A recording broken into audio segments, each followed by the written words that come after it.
Welcome to the Sharpe Club. So happy to have you with me this evening. Yes, it's a little bit past 9 p.m.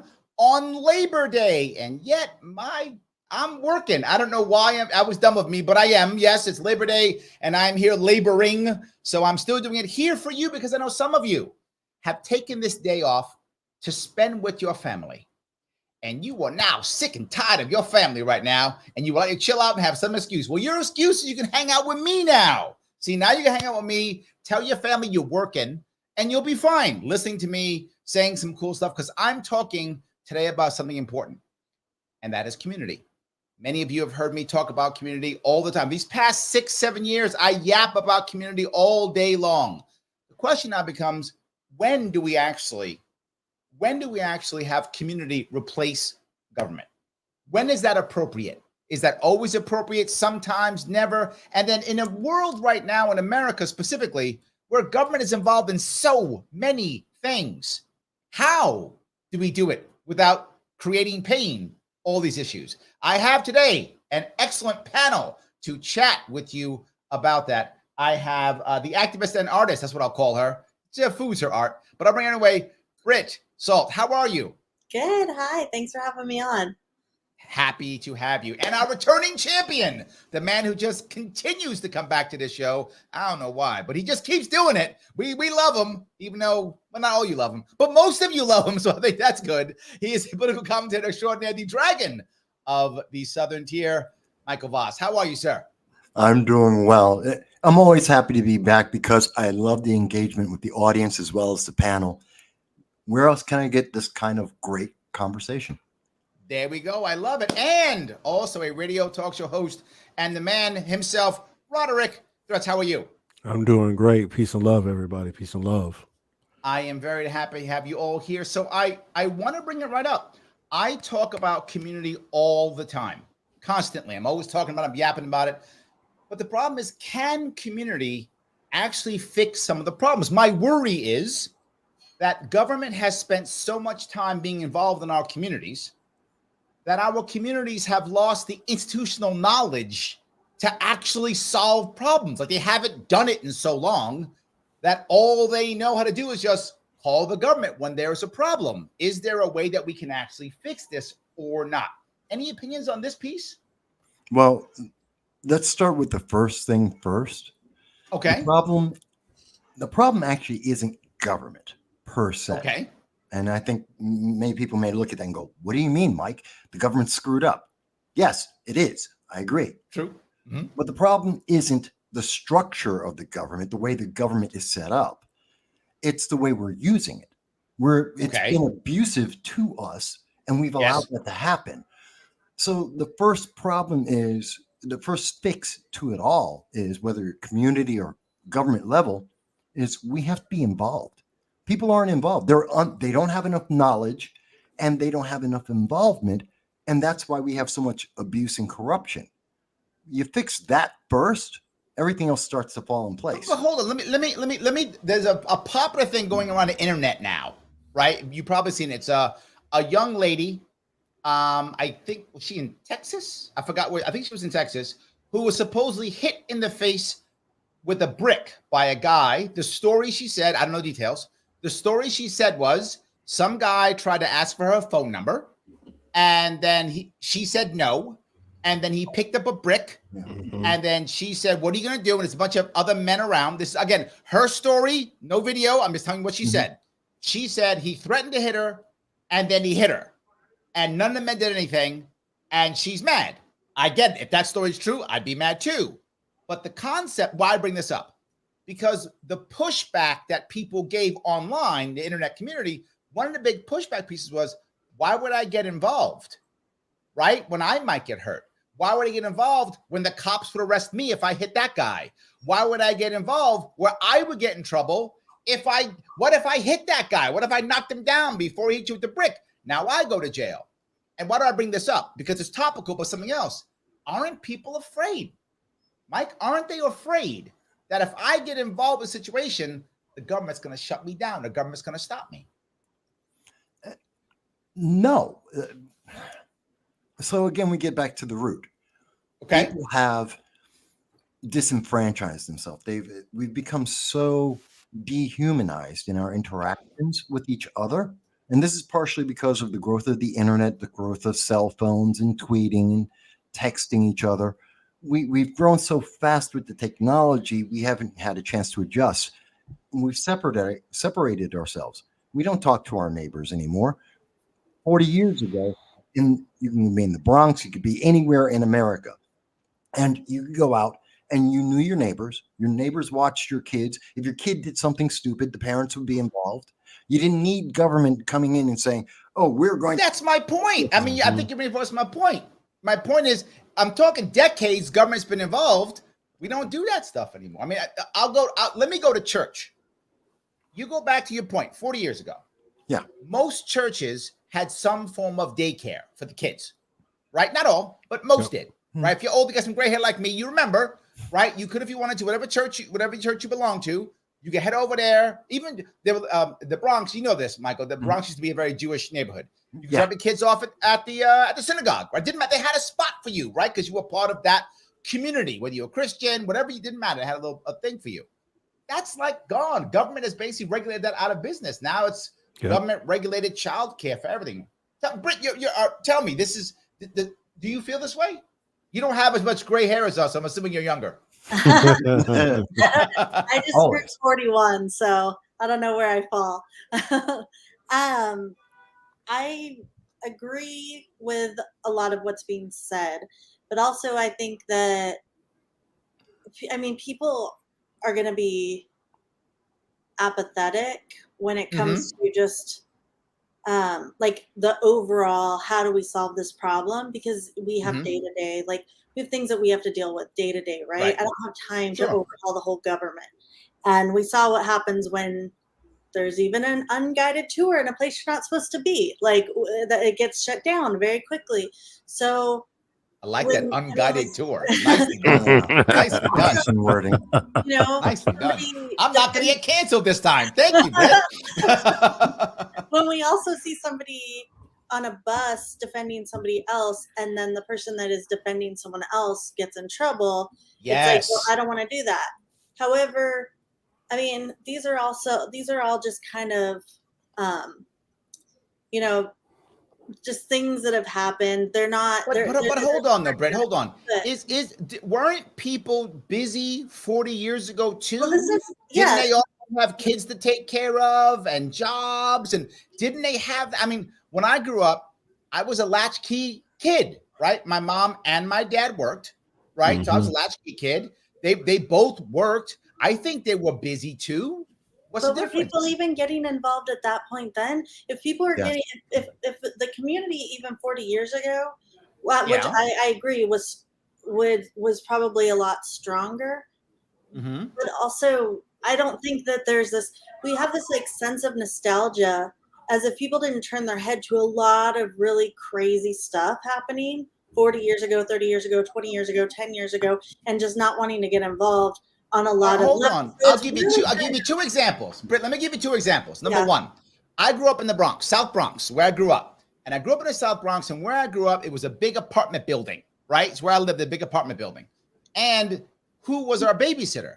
It was one of the moms from the apartment. We'd all go to her house after school. She was the babysitter, right? And we knew her. We knew her name. She often left her door open.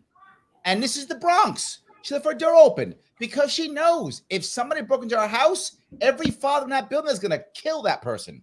Like, that person is not going to have a good day, right? If they break into that house. They knew that. That was a thing, right? We understood this to be true. That kind of thing was different.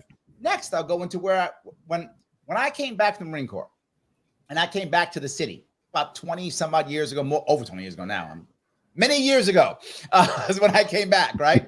And I came back. I was the guy who would go on a subway, and when someone was doing something, I would say something. I was the guy go, hey, stop. Oh, enough, stop. And what happened was they started yelling at me. The people in the subway were mad at me for saying something, right? They get mad at me. And I was like, oh, so I'm the bad guy. Okay. I didn't know I was the bad guy. But you go back 20 years before that, I don't don't think that happened. Well, But how many people, No, it didn't. how many people, when you were able to stand up, or when people, how many of it was it just you, or how many of it was so many other people? I'm not saying that things haven't gotten worse. Okay. I think Okay. on every level. I mean, Larry, we've known each other for years. You've been on my show. You know my like complete and utter disdain of government at all levels. I know. And I do agree with the concept of getting more involved. I wouldn't even be qualified to speak on anything on this topic if I wasn't as involved as I am. I mean, you called me an Sure. activist. I say that I'm active. I mean, I'm on the like that. PTA board of my local elementary school. I've been a room parent. You're involved. Yeah, I feel like I see it every day. Trust me, I see it every day. But I also see this attitude of apathy. And I will say this, I can say this because we're speaking on like, it's like we're going into these like very like tiny microcosms of things, and then we're talking in generalities, Yep. Going back and forth. But I want to say this overall, just as a general thing that I've seen with people, especially working in a PTA, which is, it's almost like it's like able to be looking at a PTA. Tell me what you're trying to say, Britt. Tell me what you're trying to say. When I see a person in leadership in the community that's not necessarily in government, someone that's in my position, I'm a secretary on the PTA, I'm in charge of all the room parents. If I have an attitude of they're not going to do anything anyways, we're going to just get the job done, we're going to do it. And other people, because not everyone's a leader, a lot of people are great followers. I'm sorry. Now I get what you're saying, but you're saying that apathy is the enemy and apathy is contagious. Yes. That's what you're actually saying. I go in and I'm like, here, let me break it down for you. Let me help you out. Okay. I got you now. I got you. I want to bring Roderick in. He's been sitting there chomping at the bit. He's ready to yell at us, I'm sure. Roderick, go ahead. No, I'm not ready to yell, but I agree. But the especially with the apathy piece, right? But I come from the rural South, okay, and what I'm seeing is more of the government telling people that you can't get involved, right? Right, because we see good Samaritans being prosecuted for doing what's right, but the government says you can't step in. Right, we see it where we have our people on the ground that are wanting to feed the homeless people or somebody that's hungry. You can't feed them. It's against the law. It's against the local ordinance to help your community. So going back to Ms. Britt's point about the apathy being built up, the apathy is built up right, because of the government passing ordinances on the local level saying you can't do this, and the state level in some cases, and also government has put us into 2-income households where both parents are also working. So now you have the disconnect from the family unit itself, and you have the disconnect from the community all at the same time. Like, we're latchkey kids, right? Me, Larry, and I'm sure Mike was a latchkey kid also, right? All we had was each other as kids, right? We're the fiercest gangs in the country. You know what I mean? 12 deep. Wrong. You know what I mean? So to the point where the community needs to step in, the government, I think they should have been stepped in 40 years ago. They should have never stepped out of the space in the first place. Let me jump in for a second, because let's bring this to real world, because we have two real world examples, one very recent and one not so far ago. We have Dan Penny. Dan Penny on the subway. Great 100%. Example. This is the problem that we're having right now, which is it isn't really apathy when it comes to individuals on a community level. That's more the politics where we're seeing that, which has been encouraged. What we saw there is Dan Penny was defending him and 3 other individuals. There were 4 men involved in this of multiple races. And what they did, they were trying to subdue a man who was an aggressor, who was a danger for many reasons. So why did that happen? And what was the result? Why it happened is because government said, I will take care of you, because they have sold us on this idea government is great, even though it's been very corrupt. People are uninformed about mental health. People are uninformed about the homeless situation. They're uninformed about violence or ways to address that violence and to confront other individuals, because they've been told, if I do that, I'm now going to be ostracized. I'm going to be punished. Yes. So we have this circle, this vortex of government stepping in because it's corrupted and it doesn't do anything efficiently. And it's now feeding into the community, and the community, because we've separated from each other, aren't talking anymore, saying, you know what?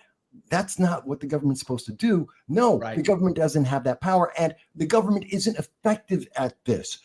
And thus we get not just Dan Penny being demonized for something that honestly is self-defense and is a problem because of government.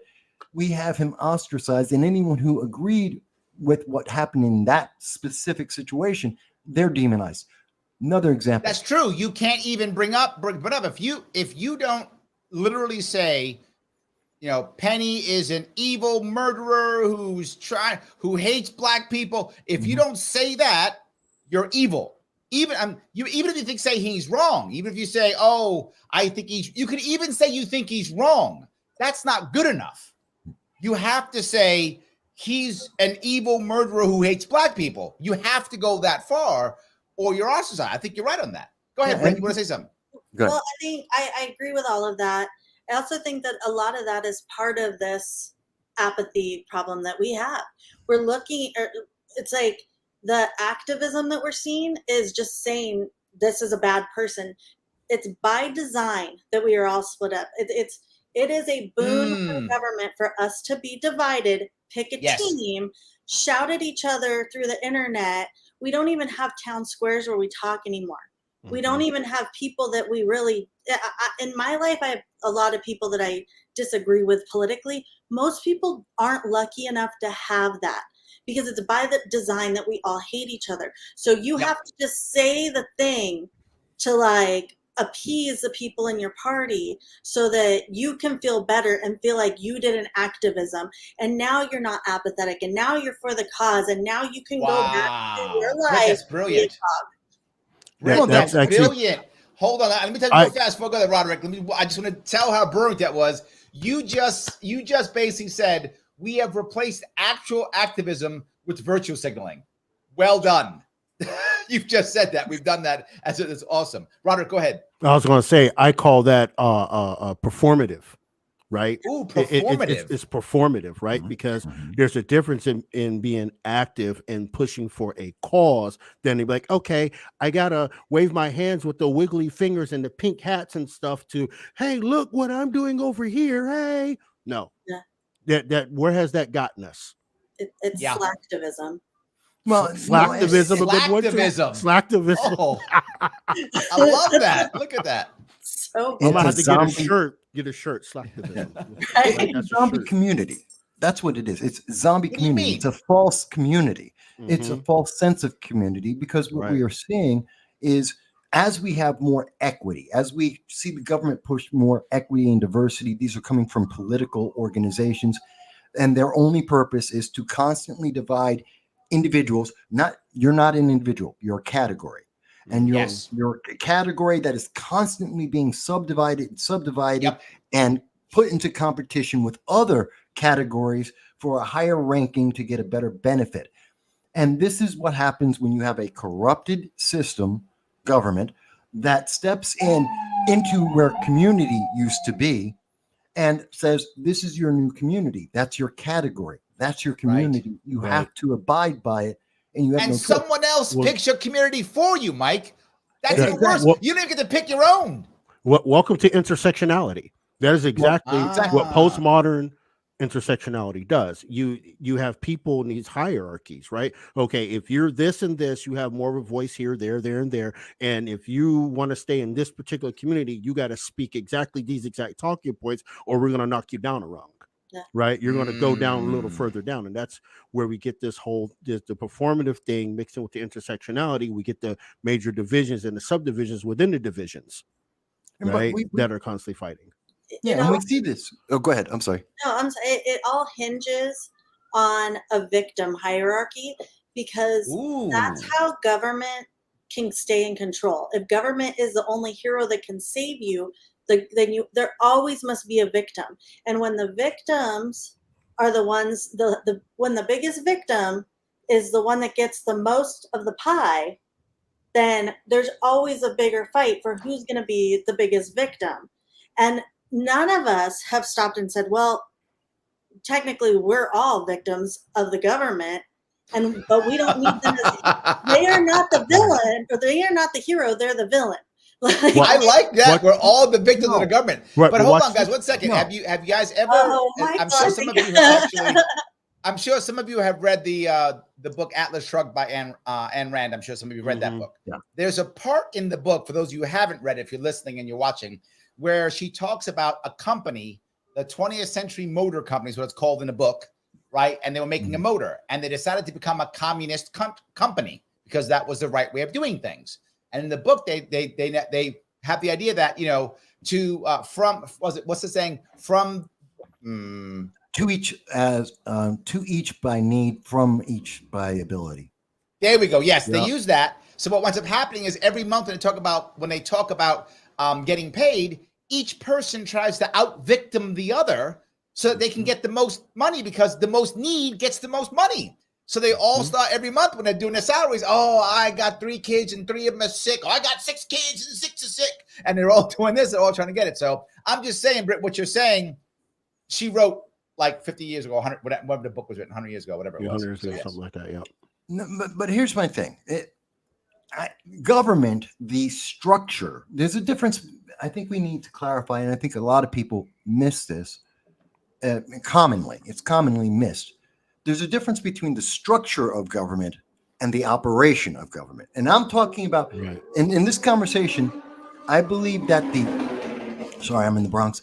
I know the feeling. Yes. The structure of government that we have is perfect. But there's a lot of people who don't like that structure unless they're trying to get in socialism, communism. They're trying to be more and more progressive. And so they're trying to demonize the structure when the problem is the operation. Great example. Let's look at what just happened in Colorado with the kid. He's 12 years old, walks into a school. He's got a backpack and he has the "Don't Tread on Me" Gadsden flag. Okay. This is, again, government, and more importantly, the outside political partisan organizations that are negatively influencing that community using government as its shield. And government doesn't care, because since it is corrupt and its only objective at this moment is more and more power, we're seeing them dogpile into that. But hold on, you just said, Scott, you just said the government structure's perfect. The structure is, the Constitution. If the structure's perfect, how'd it get so damn corrupt? The actors inside the government. Yeah, we re-elect 88% of everybody who's been elected. Which means the structure's not working. I'm going to need you to, break down for us what structure you're speaking about, because because I can look at it structurally and say this bitch is bent. Absolutely. No, you're fair. Great point, Britt. And let me explain. There is nothing wrong with the Congress as the structure. The Senate, the Supreme Court, and the executive branch, they are by design perfectly fine. They're one of the best systems that has ever existed in the history of mankind. The problem the second part, I agree. It's one of the best, but perfect. I can't buy the perfect thing. I would agree. It's one of the best. That's true. But I would say, let's if you're willing to walk back that perfect statement, like I'm like, let's move forward and say like it's one of the best. Like I think you were being. Okay. Perhaps I was a little hyperbolic. You seem to be on his side, though, Roderick. You're well. Here's the thing. He has a point where it's being perfect, right? Because you can set up a perfect structure, you can set up a perfect building, but you get bad actors that corrupts the system. Now the system becomes bad. Now, when we're talking about the Constitution itself, right? The Constitution itself is flawless to a degree. Now we're not going to talk about the amendments, right? We won't talk about the amendments. The 16th and 17th Amendment, they corrupted it. The 18th Amendment, 19th Amendment corrupted it. But that's another story for another day, right?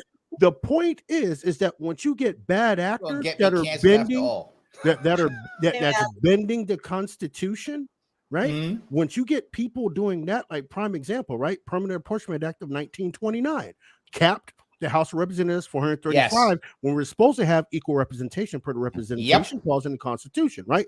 That's one of those flaws that they threw in there that no one was paying attention to. They said, oh, wait, I will go there for you to represent you. You just go do what you're doing. Meanwhile, these bad actors have gotten together and said, how do we get more money out of the people? How do we usurp state rights, 17th Amendment, right? And take all that away from us, right? So this is where community comes back into play. The community has to step up locally, cultivate the culture to overturn the 16th, the 17th, the 19th, right? And even to some degree, the 14th. But that's another story for another day too, right? You're going to get me in trouble. No. Okay. That's why I stopped at, right? But that's the thing, right? If we keep electing these bad actors because no one is paying attention to the bad actors, the system over time, they will pass legislation and federal statute to overturn the Constitution and then tell you can't practice the legal doctrine of nullification to nullify federal statute. Look, all I'm saying is that, Britt, I think we got some people against us in the chat. Kelly says the structure is fine. People twist and bend those structures to their own means and advantage. I think we got Ted goes on to say the structure is supposed to give us 10,000 U.S. House members. We have 435. I think he's with you, Roderick. It's far from perfect or constitutional. Again, then, of course, John likes Mike. He says Mike is killing it. So there we go. But not just that. I got to give you one, Mike, I think you're really going to like. Really? One that I actually got Patricia? earlier. Yes. Patricia, yes. Yeah, I saw Patricia. Oh, okay, you saw it already. She says, I agree with Vass 100% already. Larry, can you believe that? I don't know. You're doing something right, Mike. Good night for you. Oh, I'm sure. Again, we haven't seen what's it? Roger hasn't commented yet. I'm sure he's going to correct that. That's true. That's true. But we're all, I think, basically in agreement that the structure, when it at least when it originally started, and then at some point thereafter, we can debate that. The system is fine. It's what have we done with it? And we've allowed outside political actors with their agendas and their goal, which is money and power, to step in and to warp both the community and also the government itself, mostly the actors in the government. So we have had this, and we've seen this a lot with the progressive movement. Let's be honest with each other. We have seen where they have come in and they have put the pressure coming from outside sources. When we're seeing that people are saying, hey, I want to allow and affirm children at 8, 12, 15 years of age to cut off their genitals. Always go there. Well, that's like I've just gone on 3 different type of topics. I've talked about the subway and homeless. I've talked about the school. Britt's like, yeah, go there every day. Okay, go there. I'm going everywhere. This is Mike's night, man. You did good last week, Mike. You're killing it. I want to add something to what Mike said, though. Right, getting back to the community piece. Right, there was a wonderful thing that happened in 1946 in the town of Athens in Etowah, Tennessee. I know it. I have a shirt. Athens. Right, the Battle of Athens. If the government becomes corrupt, right, per Article 4, Section 4 of the Constitution, the guarantee clause. You keep talking. Right, tells us that our states and municipalities are guaranteed a Republican form of government. The people in Athens said, "Oh no, we're not doing this. No. Yo, progressive what? Oh no, we're done." They literally overthrew the whole thing, and that's I think we're past that point. There you go. Yes, sir. I literally have a shirt. That's the thing. That's where we have to get into, right, to get these tyrants out of the community, these government tyrants, and even down to your county sheriff, because a lot of them are corrupt to the core because they've allowed shared jurisdiction with the federal government, right, in a lot of their places. So go ahead. No, I was saying that's what we're going to get to that point where every city's just going to be like, you know what, we're done. We're getting all you out. We're electing a whole brand new bunch of people, and that's it. Game over. Well, there are problems with that. We can hope for that. I'm sorry, Mike. One of the problems with that is reaching critical mass, and the problem is the United States is comprised of people from everywhere, so we don't have a uniform, at least no longer. We used to have this somewhere around the 90s to somewhere between 90s and 2000, we started losing this unified, I'm an American, we have American values, and we started going to, I'm a hyphen American, and I have other values, and maybe I like this one thing that's American. And that's what really started to break us up. So we don't hit critical mass at the same moment, so we don't get the changes that we should be seeing. And that's being emphasized by the fact of equity, which is helping to destroy the nation. Right. But I think we all can agree, if we were to remove outside groups, let's talk about Antifa, let's talk about Progressive Leaders of Tomorrow, let's talk about BLM, these organizations that were created by their own definition, by their own statements publicly. BLM was created to introduce Black people to communism, as stated by Patrisse Cullors, who is a self-avowed. Yeah, but let me touch this piece real fast. This is an important piece here, though, right? This goes to my point. People join BLM, or whatever the case may be, for two different reasons. One is exactly what Britt said, right? Do you think that the average, and I'm be very forward, do you think after the death of George Floyd, all the average white people who gave money to BLM had any idea what BLM was? They had no idea. They had no clue. They were just like, I want to be an ally. I want a virtue signal. I want to do the right thing by my friends. So I'm going to go buy a BLM t-shirt. I'm going to give them some money. Yeah. They had no idea. That's piece one. And piece two, what these groups do well is they act like their community. Yep. And because we don't have community, people join them. Go ahead, Britt. You jump into Britt. I'm just so excited about this because I'm going to say something that's probably going to make everyone angry, but I have not seen a better PR move for a political movement since the slogan "Support the Troops."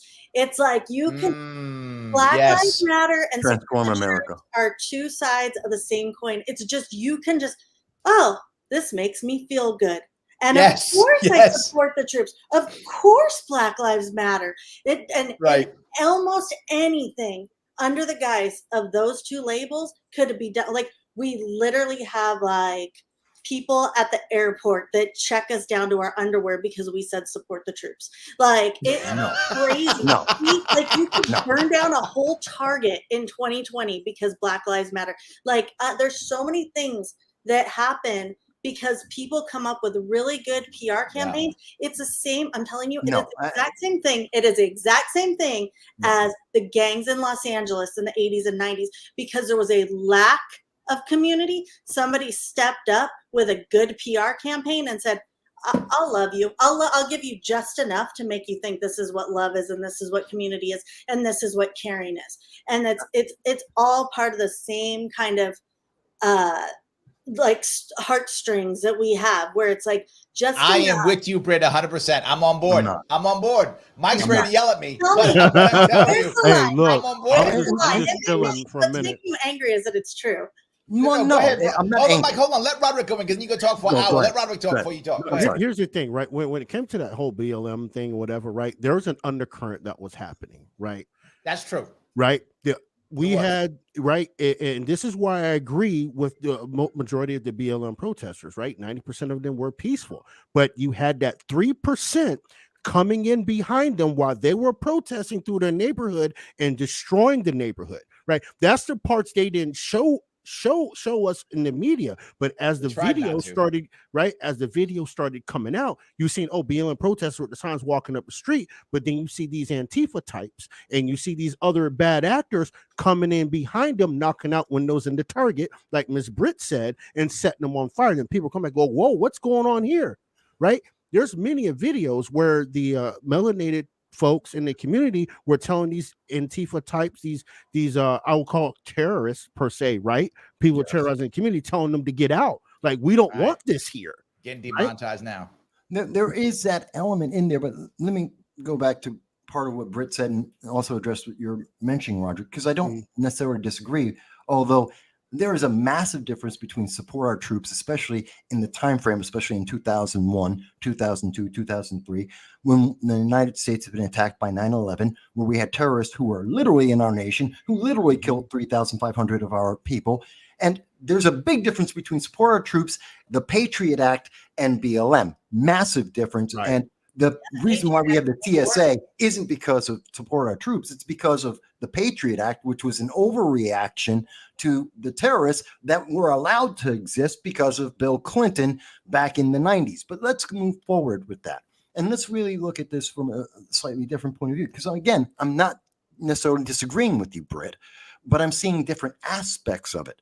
So when I hear Transform America, which is it's a partial sentence and leaves out the fact of where are we transforming into, one of the biggest slogans we have ever heard in a presidency ever, and everyone was supposed to be in love with it. Well, guess what?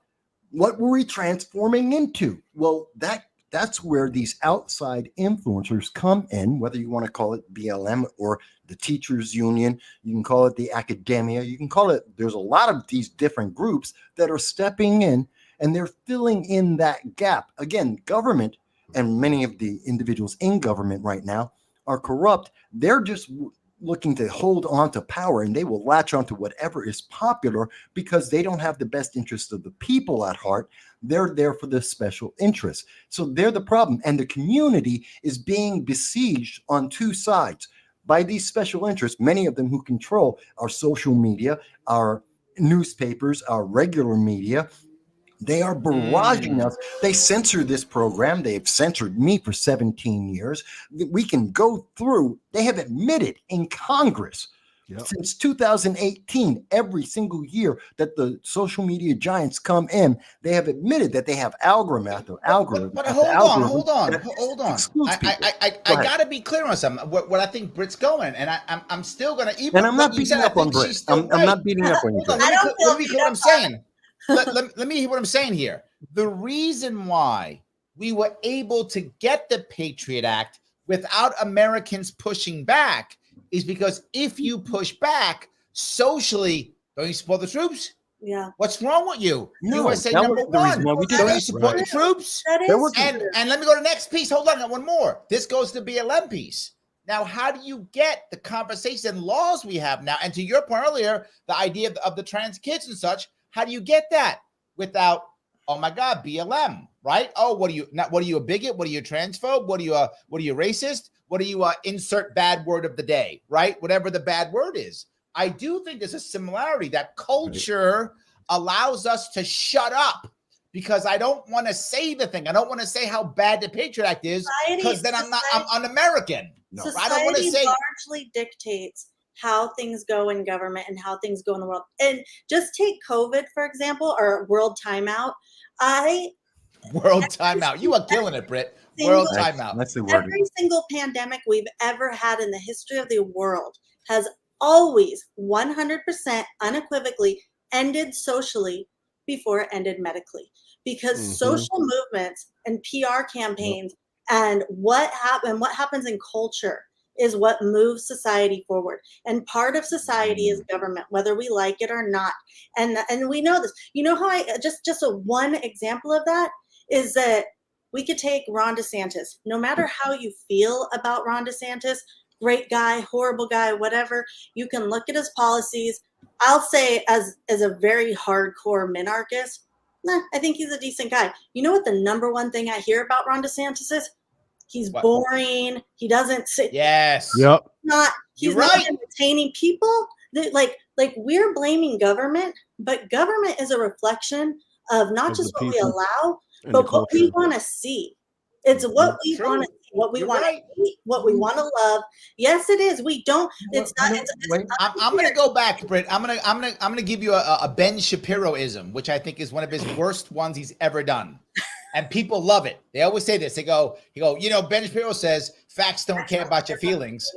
Yes. Well, they should, because facts have no power over feelings. Feelings ignore facts. Feelings make up facts. Feelings change facts. Feelings are way more powerful than facts. It's not even close. Facts have no chance of beating feelings. A feeling will whip a fact's ass every single day of the week. And you are completely correct, Britt. Feelings matter. Facts don't matter when you need to get when you need to get what you want done. When I'm working with people every single day, I don't care what the facts are. I don't care what the logic is. I care about what do I have to say to this person to get them to do the best job that I need them to do for me. for what I need to get done, whether it's good, bad, or indifferent. And I do it all the time. We all do it all the time. Smart people do it all the time. That's how things move forward. And whether we like it or not, we're all manipulated over and over and over again daily. And we need to be cognizant of it and not just say, no, there's some bad people. And we're all right. Hold on. That way. Speaking of manipulation, I need to manipulate my audience for a second. All right, listen, audience, if you are listening to me, allow me to manipulate you. Click the like button right now. I need you to do that. I'm trying to get past Al Gore. Yes, algorithm. I'm trying to get past algorithm. I need to get past them. So please click that like button so I can get past them. It does matter. It's really important. If you're watching this on Twitter, retweet this right now. This moment, I know you're saying, man, this is a good looking panel. It is, but we will still be here after you click your retweet. So please retweet us or re-X us, whatever it is now. I don't care. If you happen to be on YouTube, you can, if you want to support the show, you can always super chat if you want to put your chat to the front. Want to support the show in general, head over to patreon.com/Sharpeway. Throw me $10 a month so I can keep doing this, spend more time doing this on my Labor Day because I love you guys. But the most important thing is there are 3 people here who are giving us amazing conversation. They are showing us some love. So show them some love and follow them on Twitter. You can follow Mike at MV Consult. You can follow Britt at Twits by Britt, and you can follow Roderick at Roderick Threats. You can put them there, check them all on X or Twitter, or just head on over to either YouTube or to the Facebook page, and you'll see all the details there. You can check what they're doing, check out all their links. Please do that. It would help tremendously. Now, let me quickly, if I could, do a super chat if I could. Roger's back, Michael. Roger says, Larry, you seriously have to get Rockfin, which is a co-op. Oh, I didn't know it was, where I can say more for less money because I got too much to say here with too little money. You know what? I have heard that, and I've been working on that. I've been focusing on my X right now, but I'm also going to focus on, I'll start moving over to Rockfin. I actually, this does go live also on Rumble. I think we put it on Rockfin, I think like the day or two after. So it does go up on Rockfin just later on. So I do have to worry about that too. I will start to work on that. Thank you for that, Roger. I appreciate that. Let me grab a couple more comments before we go. Let's see here. Joel says, sad stories of community groups being stopped from helping by the government, like in Hawaii. This is exactly what you were talking about, Roderick, right? This is happening constantly. The one I think I know here in New York is, and New Yorkers know this, restaurants used to put their old food, and bakeries used to put their old food out after they were shut down, and people who were hungry would come by and grab the food. And New York City came by and said, oh, you can't do that. We didn't inspect the food, so you can't do it. So they stopped and they fined them if you would do it. So they would throw the food out instead in the dumpsters. So now the people who are hungry have to go dumpster dive now. So now you've taken away their respect. They have to go dumpster dive to get the food, which they still want the food because they're still hungry. So they go get the food in the dumpster instead of just having it put out like a normal human being because the rules. And the worst part is they wouldn't even change the rules. It's just terrible. I'm sorry. Go ahead. Well, I just want to say, I think we're all in alignment on what we're seeing, although I think the difference is the causation. Because I don't think we disagree that the structure of the U.S. government is one of the best historically ever. I think we agree that there is corruption that has been introduced that has seriously warped it. And I think we all agree that community is a critical part of the process because they're the ones who feed the government and reinforce the government or prevent the government from being able to move forward. What I think we disagree on is what's the thing that's influencing us and where does that culture, which is influencing the community, which therefore eventually always leads to government, where is it coming from? And I'm saying it's the outside sources, which I identify as looking at the political agendas, the partisan organizations. We're looking at the tech giants out there. They are manipulating the conversations that can happen, how many people can see it, and how people are going to react to it because they have the algorithms boosting or what do they call it? Okay, but here's the issue here, Michael, right? We're already in the process. They're doing it. They're kind of forcing us into a community, right? By the algorithms you're just talking about, right? They're only letting us see certain things. So now we got to stay in this world. If I live online, they're going to put me into the community they decide is the right one by their algorithm, right? They're going to do that. But then how do we move to the community to where we actually can do what we have to do? How do we do what Roderick is saying and say, look, no, I'm going to feed the poor. I don't care. Look, I'm going to go out to what Britt's saying. I'm going to actually go out in the schools and talk to the parents. I'm not just going to go online only. I'm actually going to meet people and see them. How do we move to that level when it just is so damn convenient to just live online? It really is convenient. I have an answer. And the easiest answer is stop being AOC. Stop living off of feelings, because feelings manipulate you, because feelings don't require logic or thought and do not take into account consequences. We gave up on understanding our government, on understanding the consequences of our actions. Look at the college student loans. We're really hitting every subject today. The student loans. We are literally teaching generations of kids. You're not accountable for making stupid decisions. Oh, you want to go and learn how to basket weave? You want to be a degree in interpretive lesbian dance? Fantastic. By the way, you're never going to be employed. That's never going to be a way to pay off your student loans. Not my problem. I didn't go to that class. I didn't tell you to go to that class. I don't have to pay your bill. Here's the thing. Here's the thing, though. You can't see when you say you got to stop living off feelings and then say you don't care. See, here's the thing. Those kids then turn around and go, well, fuck you. I don't have to listen to you. I'll find someone that. Yes. That's because we're enabling them. And they vote. No, I'm not enabling them. You're enabling them to just be angry and be slacktivists. Here's the thing. You want to pretend that it's the social media or it's these companies. I'm going to go way back. And I don't know where anybody stands on this, but it's from a book I read years ago. It's in Ecclesiastes, and it basically said there's nothing new under the sun. We keep seeing the same problem over and over. It just has a different spin on it. Though I'm not saying that we shouldn't logic things. I believe that we should use reason in all of the things that we're doing, in all of the ways that we change community. But we also have to understand where people are coming from. To say, if you want to take a class in basket weaving, I don't care, that's great.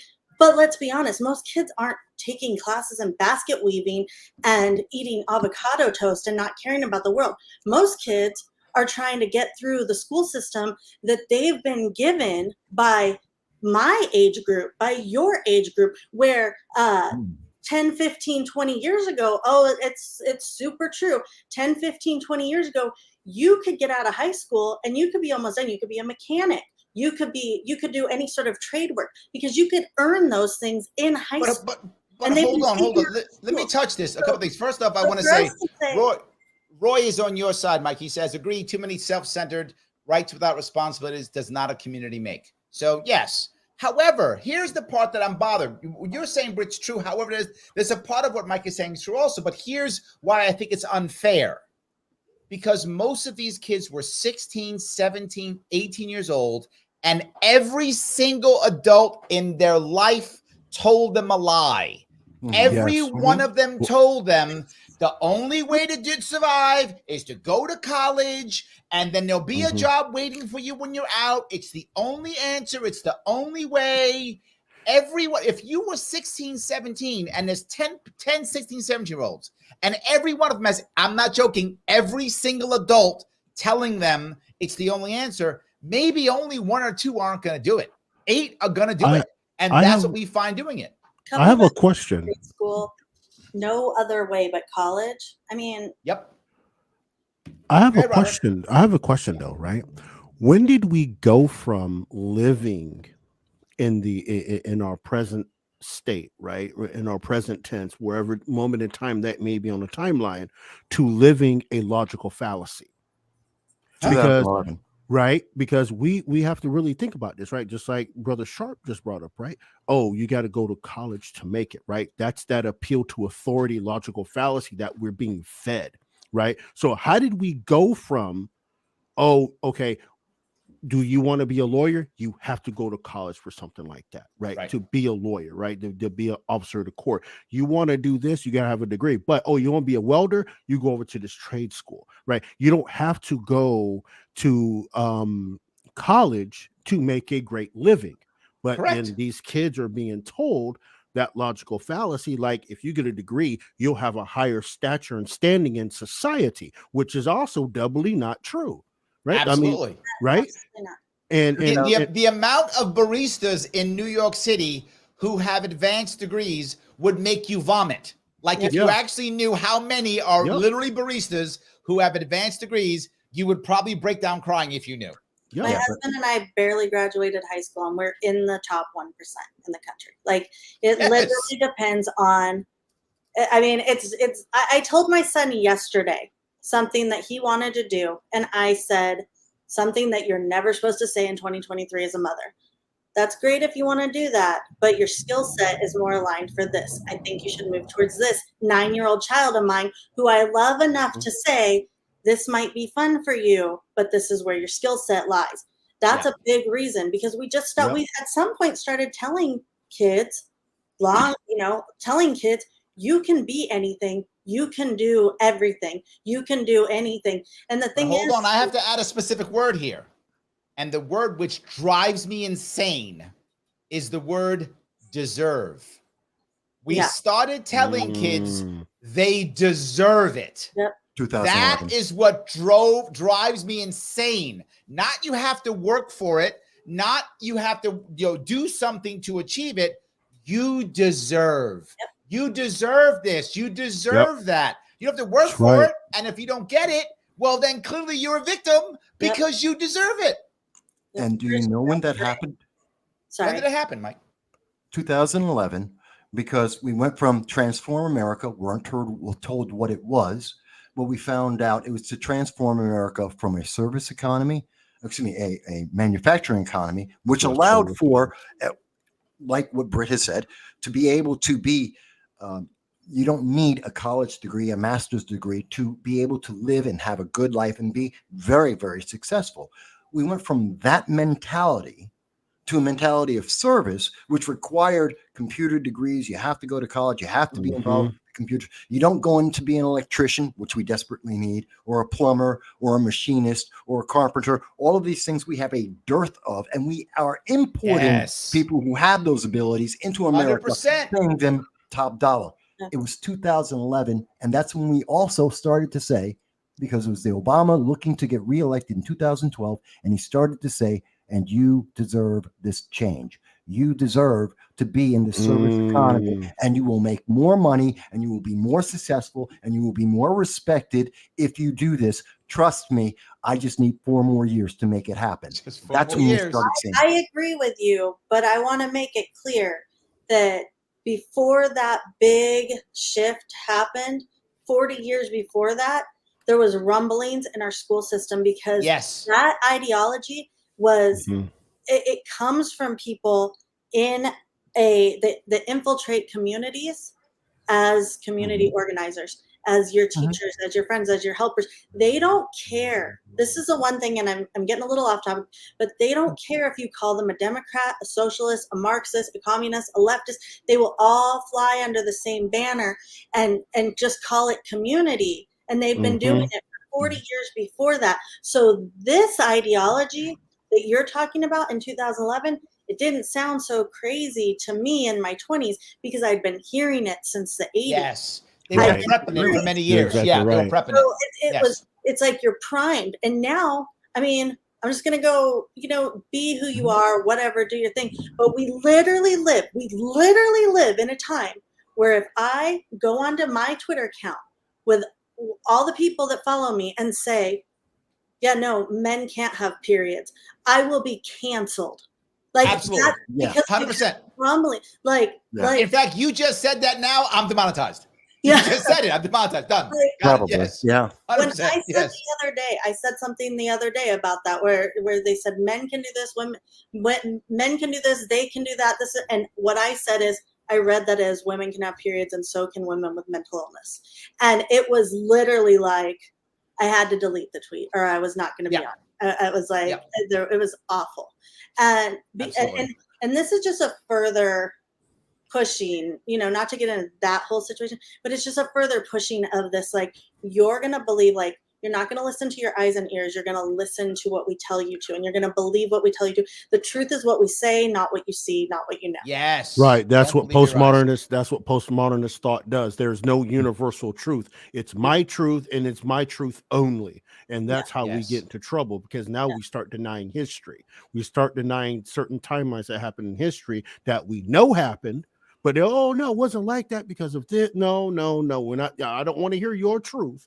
The universal truth will always prevail in every single situation.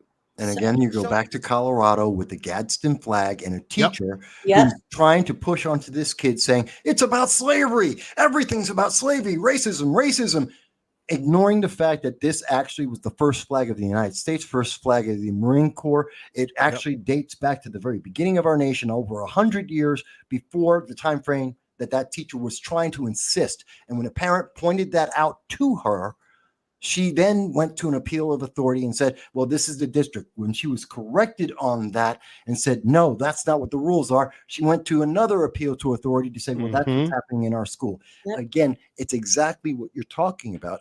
And again, we're not far apart, guys. Yeah, I'm gonna go back though. But the part that I get what we're saying. We're sitting there complaining. I got you. I'm with you. What I'm saying is, how do we then get the community to change? In other words, we're not going to be able to go and say, well, my school district is bad. So, I mean, the only thing I see, which is sad, which is only that matters, is popularity.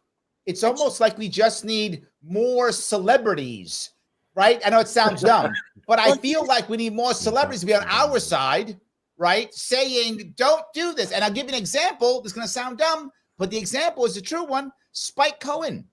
Spike Cohen had a victory in that. Was it South Carolina, North Carolina? Yeah. South Carolina. He had a victory in South Carolina. Why?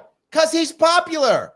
Right. He literally told those people. He said right to their face. You can watch it on his YouTube. You can watch it on his Twitter account. He literally said, "You do what you want, but I promise you, I'm gonna have millions of people watch what you do. You do whatever you want to do. Millions. I'm gonna make sure that millions will watch it." And they were like, "You win."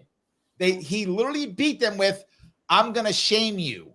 He used their own. He used their own tactics against them, and it worked. Pandora's box, the modern day Pandora's box, is popularity. Yes. Yeah. I mean, it's always been popularity, though. It's just been packaged in different ways. Here's the thing, though. If we want to make this work, and it sounds like it just sounds like, I don't want to do that. It feels icky. But the best way to do this is to do it like they did it 40 years ago. So instead of me standing on my soapbox on Twitter because I could be a micro niche internet celebrity, what I did was I got off the internet, and Larry, you know, my star was rising. I got off the internet. I went into the school district, and I was like, couldn't even get back on your show because your show was gone. Because I'm doing work that I feel like is more important right now for me. Oh, I'm not mad at you. Not important to other people, but like I went into my community and I said, that's fine. I'm going to get on the school board here. I'm going to get on the PTA here. I'm going to go in and I'm going to subtly insert my ideologies and what I think is best for this country, for this community, for this nation, for these kids that are going to go on, because I can only throw a stone so far, but these kids can pick it up and throw it farther. So I can teach them which direction to throw it in. And we have to have more people like that are willing to do it. I'm getting goosebumps because I'm so passionate about this. We have to get involved at our local level with our young people, with our homeless shelters, with our food banks. People need to see that it's not just one political party that does that. And then when they don't want to do it anymore, they turn it over to the government. And we've just decided if it was good for the goose, it's good for the gander. We have to go in there and go, it's not a political thing. It's a people thing. And this is an ideology that helps too. This is how we do this. And it's going to take time. And we're going to have to accept that this election isn't the last election before we lose all hope. We have to accept change. God, I'm so tired of hearing that. To do the work, because we have a lot of people that are like, if I can't be in charge, I don't want to play the game. And you know what? So Britt, hold on. I got to say something that Paula loves what she said. She says, new hashtag Slack division. That's you. That's a new hashtag. I do like that. Yes, absolutely. I think that part's, I'm going to grab a couple comments. If people are commenting like there's no tomorrow, I'm going to grab a couple. Always love that. Kelly says, you're nothing if not a victim. Yes. And I have seen something, right? And I saw a change. And I think a change, in my view, when I've noticed it, was right after 9/11. And this will make people upset, but I'm going to say it anyway. We confused two different things. We confused the hero with the victim. Mm-hmm. Right? So now, to be a hero, the bad thing happens, but you still do something.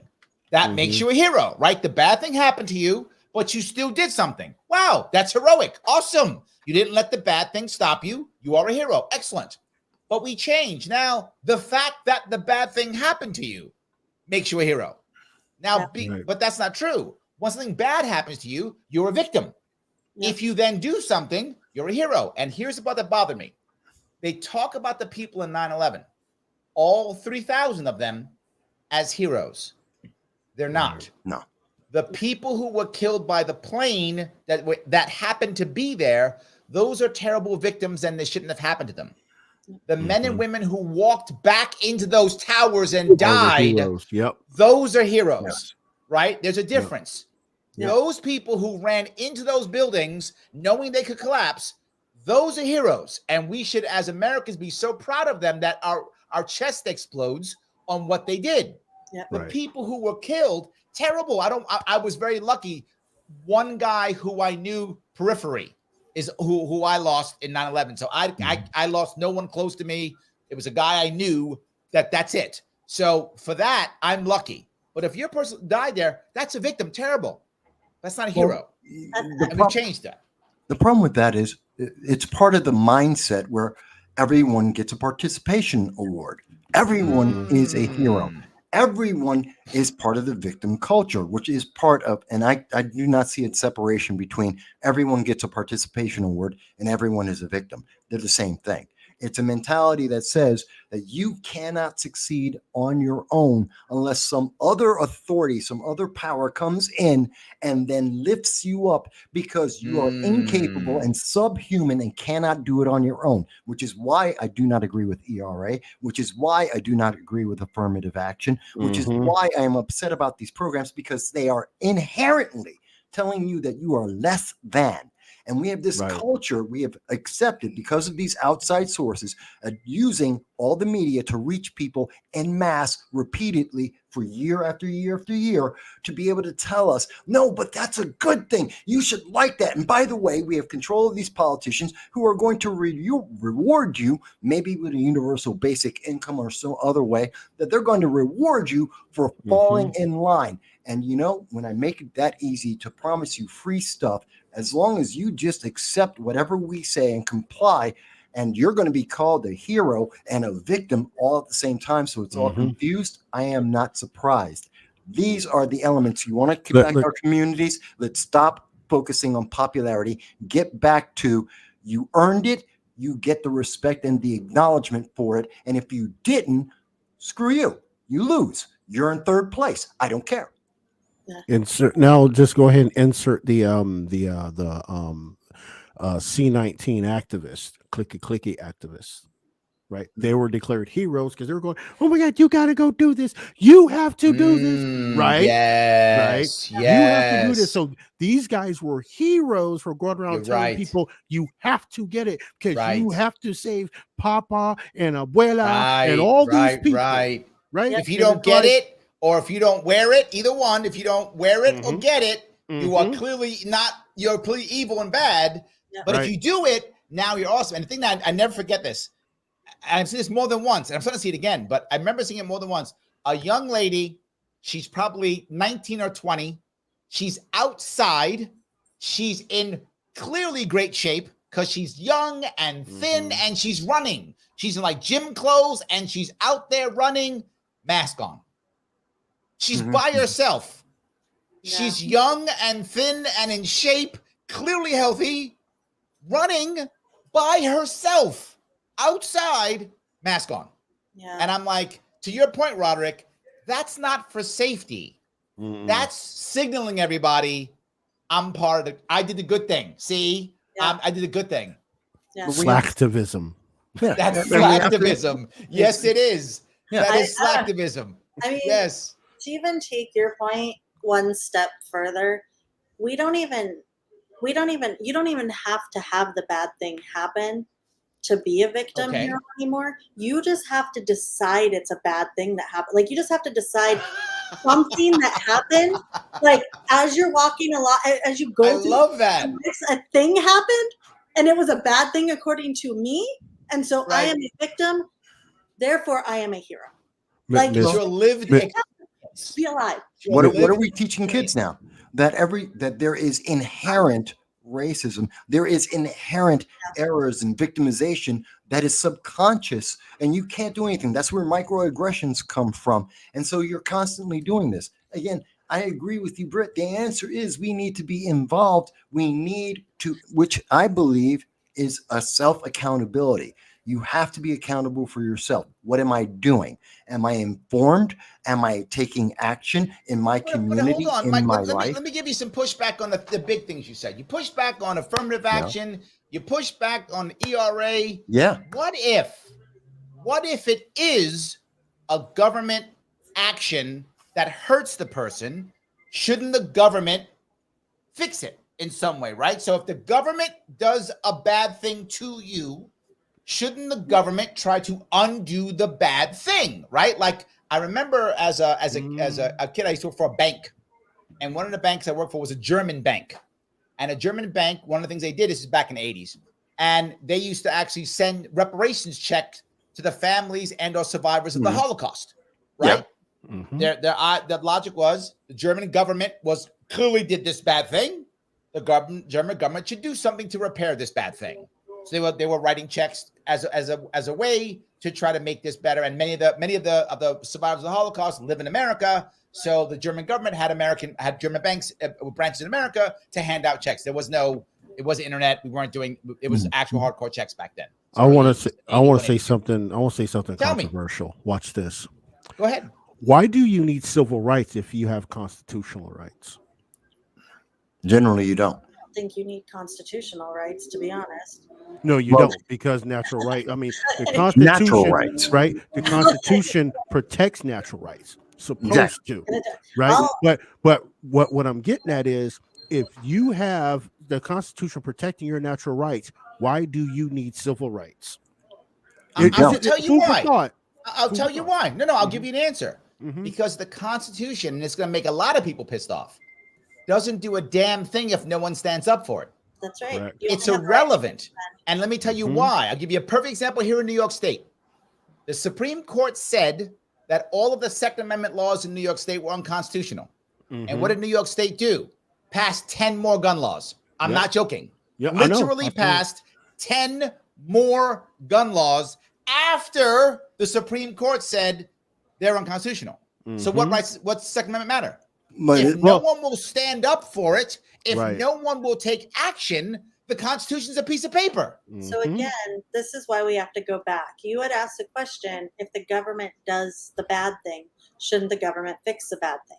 Well, yes, but we don't live in that world where government actually fixes a bad thing. Instead, they go, we're going to make this way fucking worse. Right. So that's what the government does. So as a community and as a society, and what needs to change, and I know, Michael, you hate this. Maybe. We have to change the hearts and minds of people. And sometimes that's with logic, and sometimes that's with emotion and feelings. We have to change the way people think, because I'm going to tell you this right now, and I know it's going to make a lot of people angry, but when I saw what happened on J6, then I looked at that, because I saw it on C-SPAN, and the very first reactions on Twitter, trust me, I'm there terminally, were people laughing and joking about the old dudes that were like going on an unguided tour. Then it turned into this whole thing. The very idea that somebody went to jail for 17 years for that, and other people said maybe he should have only got 10. It's like, I want to bring back the idiot, because really, we should all be so furious. Yes. That somebody did an unguided tour. It'd be over whatever it was. And then the government is locking them up for 17 years. Just as an example, things like that. Our mindset shouldn't be apathy. Our mindset sure as hell shouldn't be, well, maybe you should have only got 5. Our mindset should have been, we need another one of those J6s. Okay, I want to so add to canceled. God damn it. I want to add to that a second. I misunderstood where you were going, Britt. I do would agree do with you. that. Like, Go ahead, Roderick. Go ahead. I want to add something to that, though, right? Because the problem we have, going along with Ms. Britt, there is people look at the Constitution in an infracted mode, right? They think the Constitution gives them rights when the Constitution is supposed to protect your rights. And that's the mentality that is driven all this, like the J6 thing. Like, hello, like these people have a right to redress their government. Now, what was very dangerous about that 17 years is the fact that if you try to redress your government and protest, you're going to get shut down. You're going to get your First Amendment shut down. Your natural right to self-expression will cost you 17 years in prison. I want people to understand that. yeah. No, you're right. No, I'm not speaking to you, but I'm saying everybody in context. That's what's happened. Let me be very clear, though, because I don't want to get myself. I'm not saying we should go and do that. I'm not. This is not a call to action. Yeah, I'm not either. I'm not either. No, we're not saying that. We have a mind, like the mindset. I absolutely agree with you, Roderick. I cannot agree with you more, because the Constitution, all it was to do was to put the government on notice of what was gonna happen if they did violate our rights. And you know what did happen? Nothing. They just keep violating them, because the only rights you have are the ones you can defend. That's my point. Yes, that is my exact point. And the Constitution has done 2 things. One, and I'll go what Roy brings this up, constitutional rights protected slavery also. Civil rights and natural rights protect everybody. So this goes to your point, Roderick, that the Constitution is just supposed to protect rights. That's what it's supposed to do. But in reality, because of what we did, it wound up protecting slavery. It wound up doing the thing that it wasn't supposed to do. It wound up doing that. 100%. We got to remember the Constitution. See, here's part of the problem. We refer to, and we have been taught in our schools, that the Constitution is equal to our rights. No, the Constitution is a negative document. It is a series of negative prohibitions against the government to protect the state and the individual. And we have lost that because most people don't 100%. read the Constitution, and they don't read the Bill of Rights. No, not the Bill of Rights. The Federation Articles of Confederation. Articles of Confederation. When they were actually debating the various aspects of every part. Mike, are you kidding me? Most Americans don't know what the Articles of Confederation is. They have no idea. They think the Constitution was our first government. Well, if you asked 100 people, 95 will think the Constitution was our first government. Let me even add to that too, right? People don't even know about the Anti-Federalist Papers. Oh, sure. It's like there was a big argument there, and I think it's a very important one. But that's why I say education. And I'm not. And Britt, to go back to what you said before, I acknowledge there is something to have a charismatic leader, to have people who can put out a good message, to bite-size this, because people have been dumbed down to think of only sound bites. If it can't be said in a sentence or 140 characters, then it's too long and I've got to go on to something else. That is a manipulation, which is why I'm so upset about it. It's a component, but that part's changing, Mike. The only thing. That's changing, right? And the guy I'm gonna give a lot of credit for that, which makes people so upset, is Joe Rogan, right? Joe Rogan really was a guy who began the idea and showed you could be popular and make money with a long form interview. It's what I do all the time. You see all my interviews, and the shortest my interview is a half hour. I would interview for an hour, hour and a half. This show's an hour, hour and a half, right? I do long form, but I would have never done that without Joe Rogan showing that this can be done. And more people are doing it, right? You're right, Mike. It's not there yet, but you can see the change. More people are like, you know what? I don't want Mike to just give me a soundbite. I want Mike to talk to Larry for an hour so I get Mike. That's happening now. I think we are on our way. Full context. Yes. I agree. Yes. I mean, I used to do a long form show with Freckles. I get it. I also think, though, there's something to be said for like the PragerU videos and things like that. So many young people are like, hey, this gives me just enough information to kind of want to know more. So I think there's something to be said for having a plethora of ways to learn and to kind of like get that knowledge and how you digest things. We just need to I don't like the PragerU stuff. You know why? Because PragerU is just one side saying one thing. Here's the I thing. like this better because But this it's is not people about- going back and forth, right? I And this think is that way better.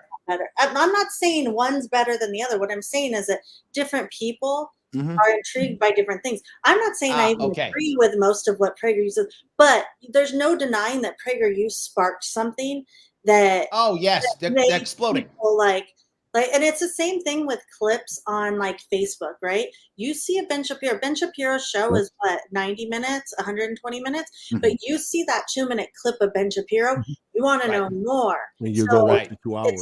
It's like a trailer before a movie. It's just intriguing. But this type of show, you're getting into the meat of things. That is the milk, and there's a place for both of those things. I think the danger comes when there's a lot of people like, well, I won't say names, but Larry, your show, that if somebody said, hey, who would you watch? It would be like, who would you follow? Who would you do? It's like, well, me, Matt Kibbe, Larry Sharpe, like these are people that I think, but there's other people. You should always say Larry Sharpe. Always, thank you. Yes. For years I've said Larry Sharpe. You know how I feel about you.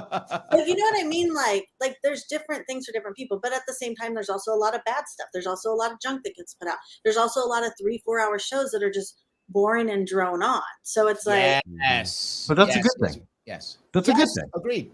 Yeah, I mean, yeah. Let me grab a couple more comments if I could. Sam says, graduated college in 2000 and was told the big lie. Since graduation, 9/11, 2001, 2008, subprime crash, 2020 lockdowns, guarantee my parents and their parents never had that. And this is the point I want to bring up. If you're raised in that, right? If you're raised in that world, I get why you're pissed off. I do. 100%. Because you were told a lie your entire life. And then imagine if you graduate, I mean, Sam graduated in 2000. Imagine if you graduated in 2008, 2012, 10. Oh my God, you've just had your ass kicked. How could you possibly have any chance of having success? You've just had your ass kicked, right? At least I got to have the 80s and 90s. I got to have them, right? Before I had to deal with this stuff, right? 80s and 90s were good compared to 2000s, 2010s. Oh my God. So you're telling me that if you were born at a time where there was something like, I don't know, the Great Depression, World War I, World War II, Korea, Vietnam, that your life, and let's go to Afghanistan, Iraq, we've had hold on, are you asking me if your life was better? Yes, I am. And let me tell you why. If you were born in, say, I'm going to make this up, if you graduated, say in 1932, as an example, 1932, back then, right in the middle of the crash, you're not getting a job, you're in trouble, you're mid-depression, right? And everything's bad. In fact, I think prohibition's still going on back then, right? My God, you can't even drink. Yeah. You can't even drink. That's how bad it is, right? It's a terrible time. But now go ahead 10 years. The economy is rocking and rolling from World War II. You got a great job. And then after that, you got the government throwing money at you and you could buy a house and you could buy a car. Yeah, absolutely. Yep. That didn't happen for the kids after 2008, 2000, 2012, it didn't happen. And what's the difference? What's the difference? You had a community that was paying attention to the details, that was not being guided by their emotions, that were understanding their consequences and explaining them and instilling them into their kids. They weren't told that all they have to do is show up and they're going to get a reward. They had to work hard, earn, and they would maybe be able to be successful. And the magnitude of their success was based on the amount of effort that they put into it. You are literally making my point. The whole world was different back then. Nobody was saying deserve back then. Now everyone says deserve. That's not one different said than deserve today. Back then. Yeah, but that's not the difference today. Isn't the capability? It's the expectation and the willingness to comply, which is not from government. Again, going back to the subject of the entire show, it's the structure isn't the problem. It's these outside groups that are influencing both the structure and the community. Because the community, I think, I remember when I was in the Northridge earthquake. It was after I came back from Russia working overseas. I was living in Northridge, and I was about 5 miles from the epicenter. And what we saw happen there is people in that entire neighborhood came together. Matter of fact, look at almost anything. Yeah. Look at Katrina. Look at we just had a hurricane down in Florida. I guarantee you, if you go down there with the camera right now, you're going to see people in those communities where it actually hit, anywhere that was flooded, anywhere that was damaged. You're going to see the neighbors working together. They're going to pull together money to go out and buy food, to barbecue, and help each other. The community hasn't changed. Not in America, even though we're all different types of people. Government, the structure hasn't changed, although certain things are obviously like restricting to 435 representatives. Some things should change there. But it's the corruption and these outside influences telling us, what was it that in 2000, it was 2021, the hurricane in Florida, when Kamala Harris said, right after the DEI was signed by Joe Biden, that she was going to advance the money and make sure that people of color receive the money. But by the way, anyone who isn't a person of color can sit in the sidelines and wait because they're not as important. That is the corruption of outside forces in our government and affecting our community. All right, let me quickly, if I could, be an outside force and corrupt my audience if I could. I'm sorry, Britt. Guys, if you're listening to me right now, I'm asking you, talking about Florida. Remember who had the big problem in Florida back in 2000? It was Al Gore. Algorithm. Algorithm is messing with me. So click that like button. It does matter. Click the like button. Click it now. It does matter. Like, if you haven't already, do it. If you're on YouTube, doesn't matter. Click it. Or doesn't really matter. Click the like button. Watch it on Twitter. Retweet it. Larry, I already retweeted it. Retweet it again. 2 times is good. 2 is better than 1. Just click it again. It's all good. If you want to help me out directly, you can. You can super chat me on Larry Sharpe YouTube, or you can, of course, go to patreon.com, support the show directly. That's patreon.com/Sharpeway. $10 a month goes a long way. If you think that you want to help me get on the ballot next year, you can. LarrySharpe.com/ballot-access. That's specifically if you want to help us get on the ballot next year if you want to. But no matter what you do, it is critically important you support these people right here. It is important. You do need to support the people here. Follow Mike on MB Consult. Follow Roderick on Roderick Threats. And follow Britt at Tweets by Brick. All righty, guys. Britt. All there. Check it out. All right, sorry. I want to make sure that I covered all those goodies, if that makes any sense to you guys. So I guess I walked down this road that we're talking about. And you're saying we have to do. Okay, I'm buying it, Mike. I'm buying it. I'm seeing what Britt's doing. She's doing it. I'm okay, great. But then how do I get more Brits? How do I make 2,000 Brits? How do I make 10,000 Brits? How do I make 1 million Brits? How do I do that when everything around us is saying, don't bother, Britt, you can't fix anything. Don't bother, you can't make anything. Why are you wasting your time, Britt? Everyone's saying that, or worse, everyone's saying, Britt, don't do anything because the government's right. Doing it. She's doing it. She's doing it right now. She just told us she's part of the school. She's going out there and doing it anyway. And we just need to have that mentality. I agree. Go out and do it anyway. No matter. Positive influence is just as infectious as negative influence. Yes. And that's how we have to feel about it, right?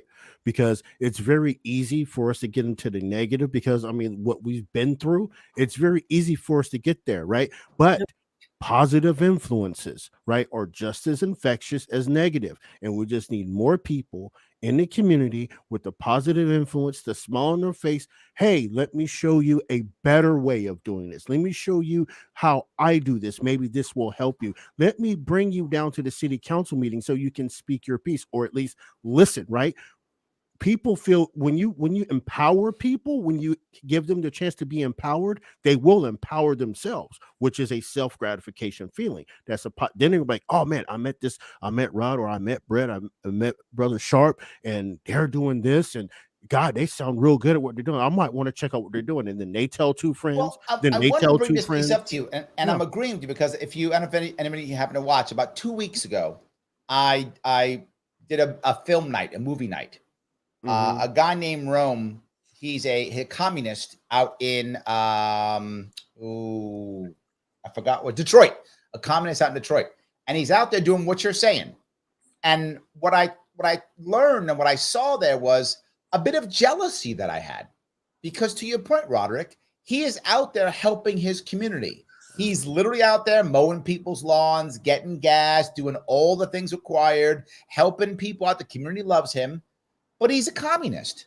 So people know what you're saying. They're going, maybe this communism thing is a good idea. Why? Because he's doing exactly what you're saying. He's out there helping when guys like me aren't, right? I'm not helping the way he's helping, right? Britt's obviously, she's doing it. She's helping. So people are now going to her going, wait a minute, what's she all about? He's doing it too. I think you're right. I think we have to I need more Brits. I need more people who think the way we think going into the community and doing those types of things. I think it's true. But again, he made a movie and I was so impressed by what he was doing. I showed the movie. I go back to what I said, being popular matters. Yeah. Yes. I think I agree. I think that what I'm doing isn't, listen, I'm not going to affect the next presidential election. But like I said, me throwing a stone into a river is going to it's going to make those wakes in the water. And that's what you keep on doing. I saw something that I found so profound. And I think maybe the reason why I go back to this feelings thing is because I'm a woman. And also, again, and to go back to the 19th Amendment thing really quick, I will say you're just the misogynist. That's what you are, Britt. Misogynist. Had just given us pockets, we would have never needed the right to vote. So if you'd just given women pockets, we could have solved most of the problems. Okay. But no, I saw a thing that said that there's something called a glimmer that you should look for. And a lot of people in life look for, it's like the opposite of a trigger. We look for triggers, things that upset us. We subconsciously and sometimes consciously all day long look for things that piss us off and make us angry. But a glimmer is the opposite of that. These just tiny things that just in the world give you hope, make you glad, give you joy. And the more you look for them, the more you subconsciously notice them. And I am trying so hard to be that. Not because I think I'm going to change the whole world, but because I think that I'm going to change a couple things, maybe. And those people are going to change a couple things. And it's going to just grow and grow and grow. That's how you get 10,000 people that are not activists, but active. People tell me all the time, they ask that question. They say, hey, Larry, what are you going to save the world? And I go, I actually don't think I'm going to save the world. Look, I hope I save the world. That'd be amazing. But I don't think I'm going to save the world. But do I think I can be one of the guys who sets it up to be saved? I do. Yep. I think I can be one of those guys. I'm hoping that the person who saves the world goes, I'm so glad Larry did that dumb show because I saw him on that show and that made me want to go save the world. And then I saved it. I hope that actually happens. I do think I can be one of those people who helps. I'm with you, Britt. I think we're on the same page. No, I agree. I think that's part of why we all do this. This isn't, we're not in that entertainment realm. We're not trying to, and there's a value to it, but we're here to inform, to educate, to stimulate people. Whether I love when people are pissed at me because you've been involved. Something happened. I love when they are happy. The most important thing I ever hear is, Mike, I checked that information. You were right or you were wrong. I don't care which one it is. I'm more concerned that they've actually gone out and done something based on something I talked about, whether it's for an hour or 5 hours, like sometimes I do. And I think something that we haven't talked about, and we've covered just about every other topic and issue that's been around lately, internationally. Here's my fear. Here's one of my fears about this. We have so many people who are being influenced by these outside groups, the Democratic Nationalists, Socialists, Democratic Socialists. DSA. DSA. Democratic Socialists of America, one of the most prominent ones of these groups who are actively telling us they are going to break the government. They want to get rid of the Constitution. They want to break the structure of our government as it is, because they want something that's quote unquote community led, as long as it follows the human rights doctrines of the UN, where the UN has just recently come out and said, this was in March, that they advocate for children, minors, being able to consent to sex with adults. This is a problem. Iran, part of the Human Rights Commission in the UN or something? And like Iran, people, like, they do like executions and like they're part of the human rights, something like that. China's part of that too, that Human Rights Commission. There we go. Yeah, and this is what we're getting. And some people, most notably the Democratic Socialists of America, are looking to try and break our system. And my fear is that we are, because of the popularity of individuals like Ilhan Omar and Alexandria Ocasio-Cortez, individuals like Anna Presley, what we're seeing is Hakeem Jeffries, that they are using nothing but a cult of personality to allow these outside influences to corrupt our system to the point of breaking. And we are about to enter another war. We're looking at 3 simultaneous regional wars around the world. The first one is already active. That's Russia, Ukraine. We're already seeing the militarization of Southeast Asia. Japan is getting its first army since 1945 because they do not believe in America anymore, especially under the Biden-Harris administration. We see the Middle East, where they are militarizing and they're using drones and getting missiles. And just recently, Iran just got their fighters from Russia. This is a 3 regional simultaneous warfare that seems to be timed to 2028 based on all the international reports. I thought it was 2030. No, 2028. Yeah. That's approximately 6 months after Japan should have the first parts of its army in place. It's going to be about the same time that South Korea will have finished elevating itself from the 7th grade largest arms manufacturer in the world to the 4th largest in the world. The Philippines is trying to make an agreement with the United States for bases for us to go back in there. Some of the nuclear submarines, the first 2 or 3 should be made in Australia. You are going down a rabbit hole, Mike. Come on now. Why are you going down this hole? I'm sorry. What was the purpose of this hole? What was the purpose? What I follow. And so my purpose is I hope that people are paying attention to all of this and that they take this to heart and do this themselves, because we have hard times coming down the road, because we have fallen this far from the Constitution. We have fallen this far from our local communities that we are now susceptible to some of the worst things that could possibly happen. This is because of this compliance, blind affirmation and compliance on so many of these issues. There's 30,000 Americans to this moment, 30,000 Americans that at least 200 to 500 of them are being tortured. 30,000 of them cannot come home. In particular, the ones in Afghanistan have just celebrated their 2-year anniversary of being abandoned by the Biden administration. Community changes that. Community changes the government, gets those people back home. And if we don't, we fall away. You did good and bad here. Patty said, again, 100% agree with you, Vass. And then she said, Larry Vass has made me think that the community in the mountains or woods, we need to get there now. So now you've made her escape. Not a bad idea. She likes you, then she wants to run away. I don't know. I'm not sure what you did on that one, Mike. I'm not sure. Let's go. I will say this. A good friend of mine, bless his soul, Andrew Breitbart, told me many, many moons ago that politics is downwind of culture. I've heard that. Right. Yep. That's where we are. Right. Our culture that we're seeing right now in the United States, this disconnect from community, this disconnect from natural rights, this whole disconnect, right, is a culture of postmodernism. And now I'm not going to get into that rabbit hole. Right.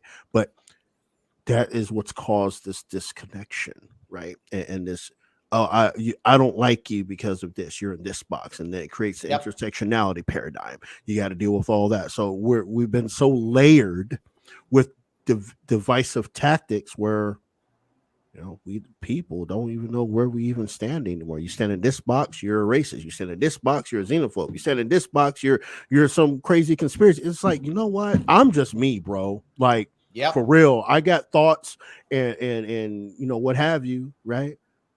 I'm just me. Call me, put whatever label you want on me. I don't care. I reject the label anyway. I disavow.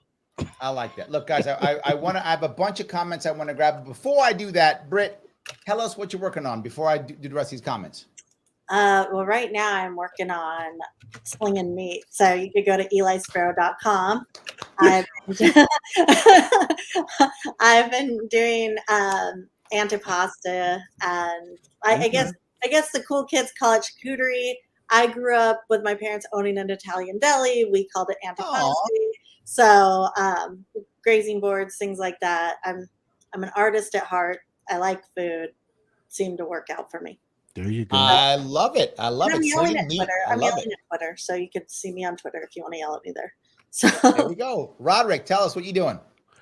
I'm maintaining my radio show / podcast, Southern Liberty, and kind of in the midst of launching my new one, Chasing Life, Liberty, and Monarchy, Nice. on my Sunday show. And that's pretty much it for the most part. Just trying to, give different perspectives and on different variable issues, especially when it comes to our lovely government. That's how I said that eye roll, right? Our perfect government, and really talking more about natural rights, because we've gotten away from that conversation, right? About talking about natural rights and what those are and what that means for an individual, no matter who you are. By virtue of birth, you have those natural rights, and no man can tell you how to exercise those rights. So that's kind of direction I'm on right now. Excellent. Michael Vass, tell us what you're doing. Well, this is kind of a microcosm of what I do every Sunday at 2:30 p.m. is I do an entire show which can last somewhere between 3 to 8 hours, except on my birthday when I go 12 hours every birthday, nonstop, just talking with people about all the various issues that are happening around us and how they affect, whether it's international policy, domestic, how it's affecting everyone. But one thing I really want to highlight is on September 11th, there is going to be a special event, which I'm going to be part of. And of course, so are you, Larry. There are going to be 4 Marines, Howie Hawkins, Kit Cabello, Larry, and myself getting together to talk about the past, about 9/11. What happened then, what's happening now, what will happen in the future. It's going to be a live stream on September 11th. All of us gathered together on Larry's channel, all Marines, different, we have pretty much the entire political spectrum there. That's correct. Yes. Bringing our different views together, and considering my views, Howie's, and yours. Yes. Directly. I could expect some fireworks there. It's going to be interesting.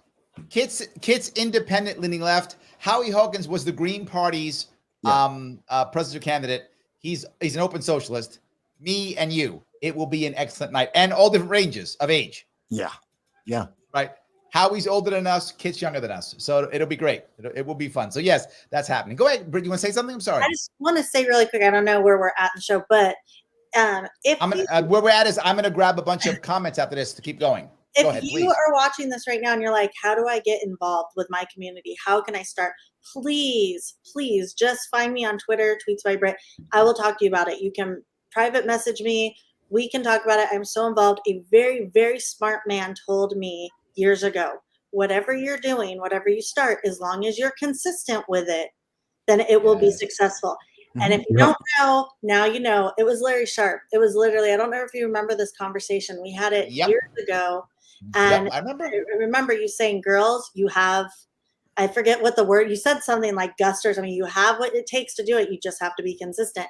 And I kept it with me. And I'm telling you, that has carried me through for so many things. You just have to be consistent, even if you start small. So yes, if you're trying to figure out how you can change your community, help your community, please message me. I am here.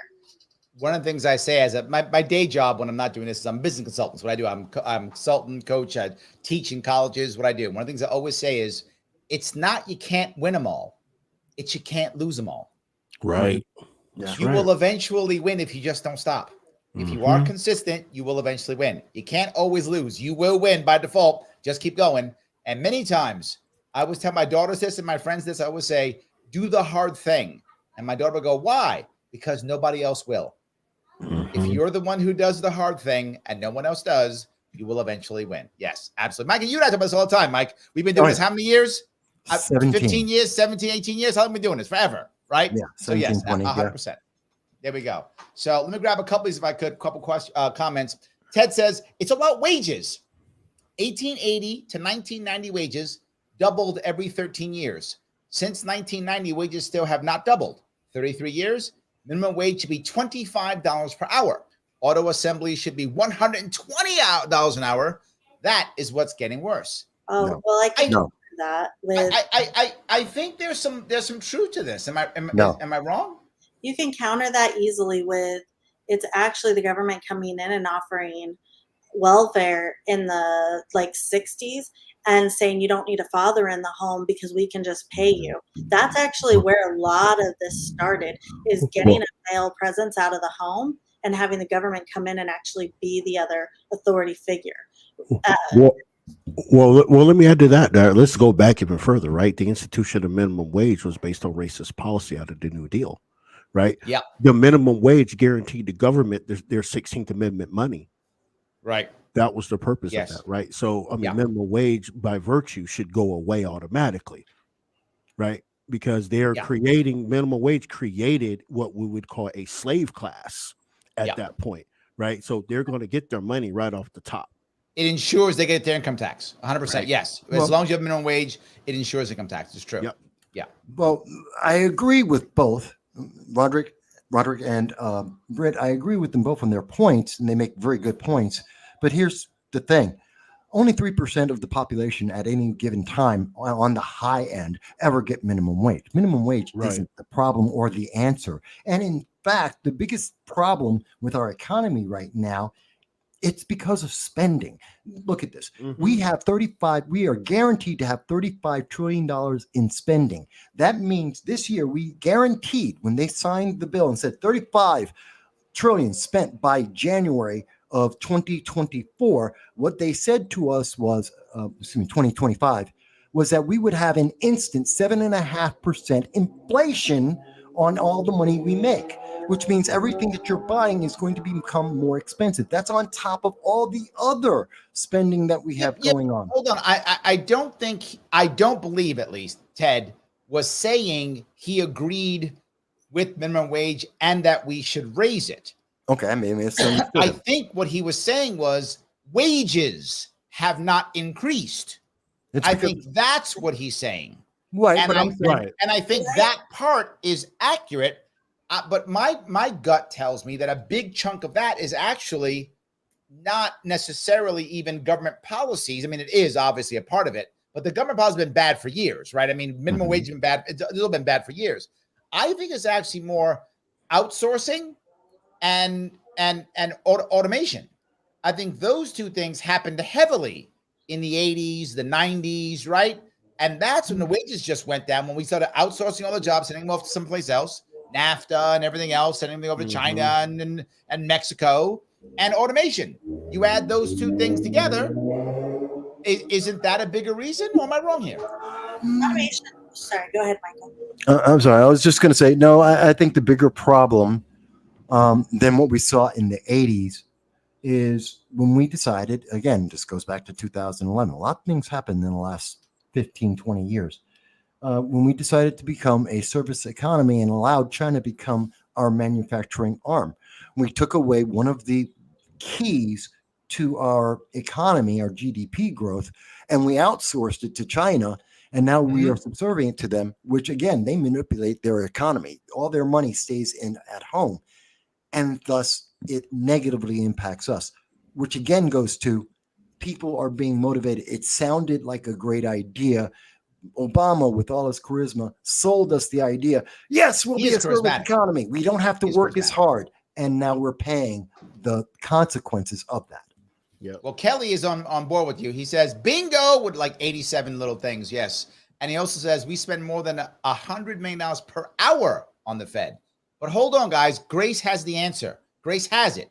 Grace says, that's okay. We can mail out government checks to combat inflation. Problem solved. See that? Grace has all the answers. I'm on board. Where do I sign up? That's it. I'm in. I just want my check. Hey, look, We're brother good. Larry, this is the reparations we've been looking for. We need to go. That's what it is. That's the reparations right there. Grace got it all down. I didn't realize Grace had all the answers. Look at that. I love it. Oh, good. I love that piece. So I do want to bring up one more comment if I can. John says, just like mafia ran business, some mafia are both amazing and extremely destructive to their communities. Yeah, when the government becomes a monopoly, when it becomes like a mafia, it does. And there's going to be some positive things, like some people will get a check here or there. Government does help some people. Some people are helped by government. It's true. Sometimes when you're in trouble, you get the check. It's true. Depends on your but status. it doesn't mean, yes, but exactly. Yes. What government does very well is keep you where you are. Yeah. It's very good at making you stagnant right there. Very good at that. Hey, isn't that the job of any corporation? No. Well, it depends on the corporation. I mean, the United States corporation. Yeah. It literally even goes down to the debt the government owes us. Think about it. Government is required to pay interest on every debt it owes, except every single year for almost every single American. They borrow our money for a full year and never pay any interest on it. And they're never required to. Every single year. They steal our money, and then they don't even pay interest on the money that they've stolen from you. So, yeah, if you want to talk about why it's like a mafia, like, I mean. There we go. It's a corrupt corporation. Is absolutely. Exhibit A. That is good. But again, I again will propose the government isn't the mafia. It's these outside groups. No, again, they're the ones who are influencing their. Kamala Harris is from Oakland. She's not some like outside infiltrator. She's like, she was born LA all day. Like, I mean, these are not outside groups that are infiltrating. This is a mindset of people that are here. We have to accept that some Americans are just shitty. I agree. We just have to accept that. It's not outside groups. I mean, some people just suck that are here. I agree. But Michael, to her point, even if they're outside groups, they have to be open to accept them. Yeah. So even if there are outside groups, there still has to be that, right? By the way, Britt, you just made Roy very happy. He says, thank you, Britt. It's important we don't demonize fellow Americans. We should be debating policy, not people. There we go. But there's something else I'm going to bring up here. Christy says, corporate greed happened. CEOs wanted more money. Good. I do think some of that is true, right? That is accurate, but for a different reason. In other words, they just got greedy. Good. No. But there was a little bit of difference. Some companies didn't make as much money during the lockdowns, so they took the advantage of when there was inflation of pumping up prices to make some money back. That is partially accurate. So I want to make sure that that is partially accurate. It's not the reason, but there is some truth to that. It's also like saying that that's like a moral bad that they did that. Like some people say that's price fixing or price gouging. Other people say that that's like customer control. I would say that CEOs have an obligation to their shareholders to earn them the most money that they can. Yes. I disagree completely. It's a terrible, I know everyone does that. It's a horrible idea. They do. It's not a horrible idea. It is. Every single time companies do that, they have to be saved by government. No. That is not how you run a good company at all. You run a good company by, number one, caring about your customers over everybody else. You must care about customers, number one, workers, number two, shareholders, number three. And if you do it in that order, government will not have to bail you out. You will actually have an amazing product and or service without government. But every company that does what you say has to go into the market. And when they go into the market, the government bails them out. Every 10 or 15 years, the government bails them out. You look at a company like, I'll give you an example, GE. Everyone talked about Jack Welch, how awesome Jack Welch was. Jack Welch was a shitty CEO. I don't care what anybody says his book was garbage. He was garbage. You know what GE was making money from? GE became a bank. That's what GE did. GE was giving mortgages out. They made money on finance. That's a fact. And he was firing people left and right. He was making money on being a financial guru, which what happened 2008, he had to get bailed out by the goddamn government. Yeah, wait a minute, though. That is not that. First of all, I'm not saying like that he's this great guy. He's an asshole, right? But here's the thing. He's only enabled, he only had that power to do that because of the government, because of the structure. Yes. He only had that power. So it's not the company. And again, my statement still stands. Their obligation is to their shareholders, but part of that is making a company structure that can survive on its own and keep going. So yes, all those things you're saying are true. No. Yes, there's no, yeah, of course you have to. No. Of course. That's Then why care about your customers? Then The why largest care about your product? you don't. That's my point. They I don't. disagree. The people who care is they care about how the government bails them out. Some of the largest companies are military But I'm industrial saying complex that's companies. not- Companies that not are literally agreeing throwing with their those money at government contracts. I'm not agreeing with their ideology of how they do things, though. I'm Well, saying that those the only way that they're able to do that is because the government's bailing them out. Again, this goes back to like the policy, the structure, how we deal with things in government. They would not, if we were in Correct, because now they're big. If you are a smaller No. or medium-sized company, you need to not focus on your shareholders at all. You need to focus on your customers. Do you think Apple became as big as it Right. became? Do you No. think anything became big as it became because they cared about their shareholders? Yes. No, Not at but all. Now they do. But by Now they do. focusing Yeah. on They your- didn't back then. by focusing on your customers, you are keeping your obligation to your shareholders. So again, my statement stands. You have a moral obligation to make your American shareholders cars money. were garbage Wait a for minute. years because they were focusing on their shareholders and the government I'm bailed them not out. No, that's not true. American products were garbage for years because No, they they were weren't. focusing on But you're shareholders thinking what and my the government statement bailed them out. My statement was not you should focus on your shareholders. My statement was you have an obligation to make your shareholders money. And by doing that is focusing on your customers and focusing on a good product. Now, going outside of legalities, because corporatism is only legal because we have a mafia for a government. It 100%. shouldn't be legal. It's actually not legal in most cases. It's just not prosecuted. It's basically a federal blue law that we have going on right now. So it's not fair to say I'm not that fighting. that it's legal what's even happening in those situations. Nobody should have been bailed out. There's nowhere that shows that that's legal or just or correct or right or constitutional. It's just some shit that happened because what are you going to do about it? Like that's what happened in every situation. What are you going to do about it? That is not a moral obligation. Let me wait, Larry, before you go further. Please. I agree with Britt in that, yes, as a company that has gone out into the market, that has made its capital available, its shares available, it's put its word on the line in terms of its bonds, it has an obligation to those shareholders, to those bondholders. They are obligatory. They were made a promise, and that promise was a profit, either short-term or long-term, for having given that investment, that alternative to capital that is being used by that company. So yes, it is absolute. Greed is good, and yes, it is good to focus on the shareholder. Let me wait.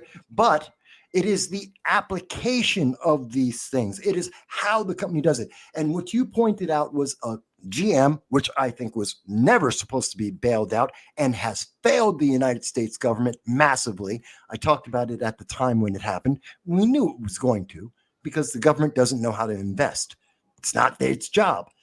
But what he did is he decided that the best choice was to go to the government because the government was available to him. He was just taking the opportunity that was there. I don't blame him for that. I blame our government for having bent itself into a position that it would make that available. Mm-hmm. The problem isn't the company. The problem was the way the government was bent by individuals who said what the government does it all. Was she didn't say they had an obligation.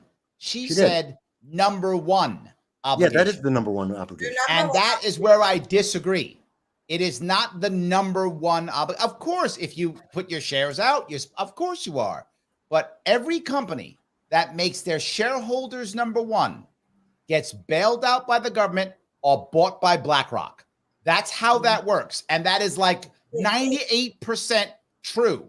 If you focus, if your number one is your customers and your number two is your workers, I promise you, you will give your shareholders money. That's how that works.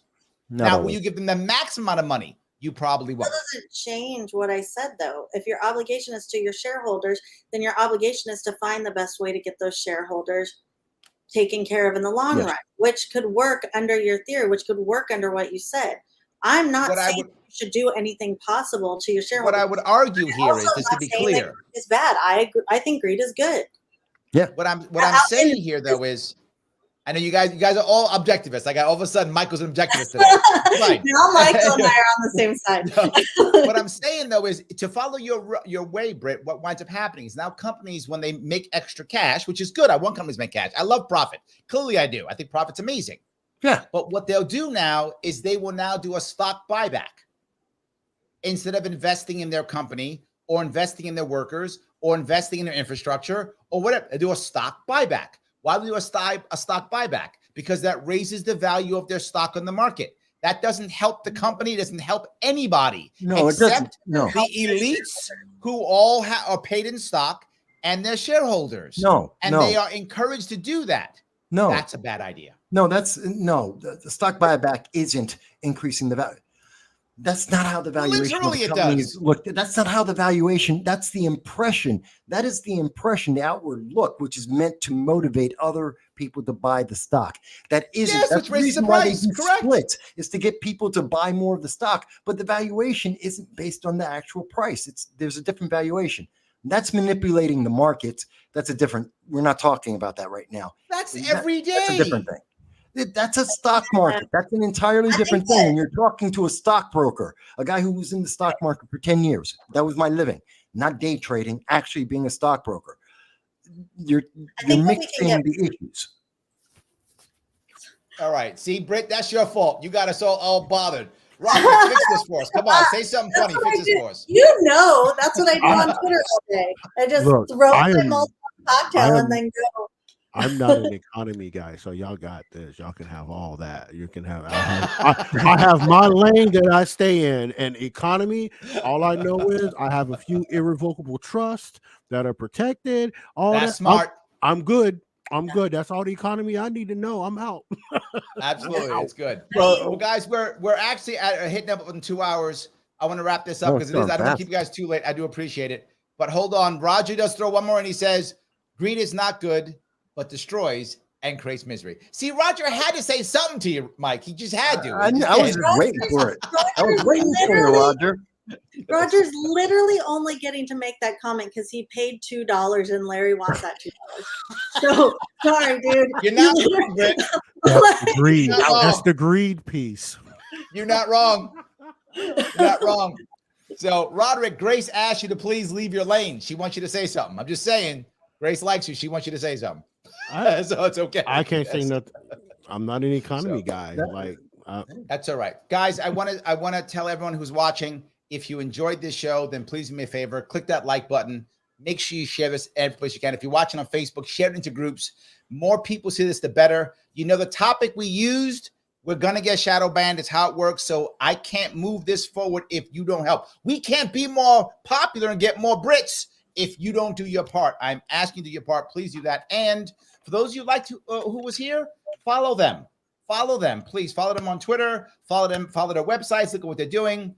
All the information is on both YouTube and on Twitter. If you're listening to this in the podcast, it's MV Consult for Mike. Tweets by Britt for Britt. Roderick Threats for Roderick. Guys, I want to say thank you all for watching. I appreciate the time. I'll be here tomorrow, 1:05, my WYSL Rochester show, 1 o'clock tomorrow afternoon. And 7 p.m., I will have another guest, 7 p.m. on Wednesday. And I will also be back on, as Michael Vass said, next Monday, the 9/11 show for Marines. How about 9/11? I will see you all